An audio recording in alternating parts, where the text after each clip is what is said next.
bring in former Trump foreign policy advisor and Fox News contributor Kiron Skinner, along with Israeli Special Operations counterterrorism veteran Aaron Cohen. Thank you both for coming on. We always appreciate it.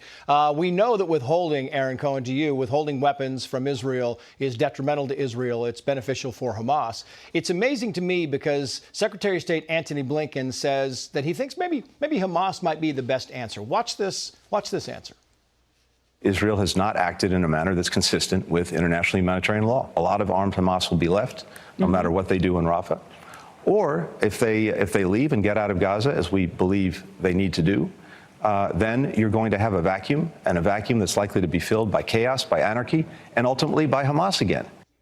So I guess what he's saying is that they just stop. Just stop what you're doing, everything right now, and just go back to the way it was. Trace, the only reason why Rafah is the center of the remaining battalions of Hamas is because Israel has conducted the Sir Lachatz, or the pressure cooker campaign, which forced all of the remnants of the terror group into Rafah.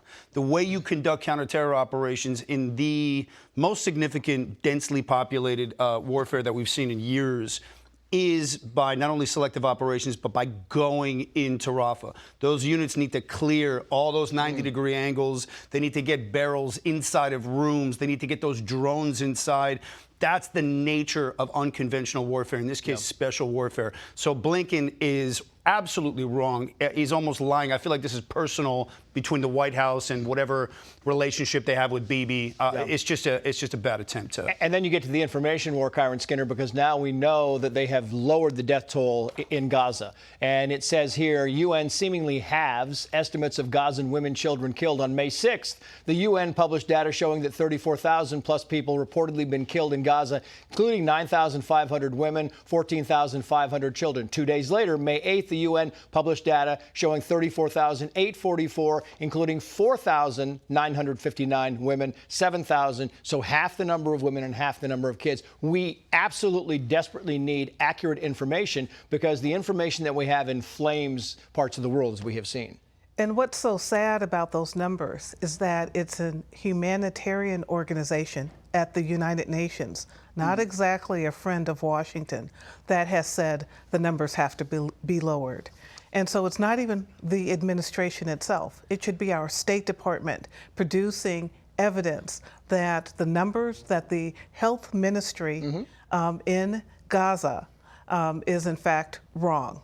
And that the health ministry, it's not telling us the truth either, is controlled by Hamas. So the numbers are never right. And that puts everything that comes out of Gaza, that Israel has hit a hospital, that Israel has hit a humanitarian truck, it puts it all under a suspect way of looking at what's going on. If you can't get the information right, you can't get the strategy right. And this administration continues to parrot what's coming out of Hamas and of Gaza. The New York Times investigation, secret Hamas files show how it spied on everyday Palestinians. Goes on to say, quote, the documents show that Hamas leaders, despite claiming to represent the people of Gaza, would not tolerate even a whiff of dissent. Security officials trailed journalists and people they suspected of immoral behavior.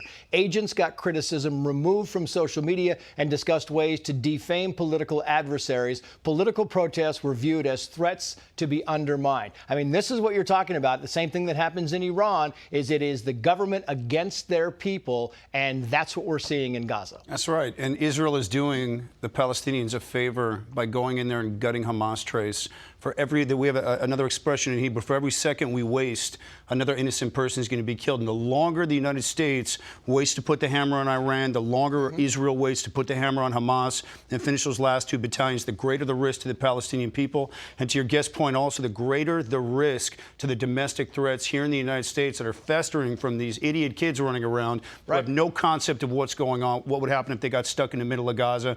But the longer the White House waits and placates and panders and with all this nonsense, that rhetoric and incitement is only going to escalate and it's going to fall on the shoulders of law enforcement. He talks about the young people. New York Times, a swing state poll, 18 to 29-year-olds. Who do you sympathize with more, Israel or Palestinians? 44% Palestinians. 18 to 29-year-olds. You know what's happening across the country is going to last a while. Yes, I blame this on K through 16. And I've said it before, probably on your program, the lack of education in the United States about Israel, about America's role in the world, the good that both have done, both regionally and all over the world, Yeah. has led our young people to believe that Hamas, which terrorizes its own people, Right. and is somehow superior to the United States and to Israel. And they really believe it. And that's exactly And they don't right. understand the degree to which, as your other guest has said, Hamas has terrorized the Palestinians.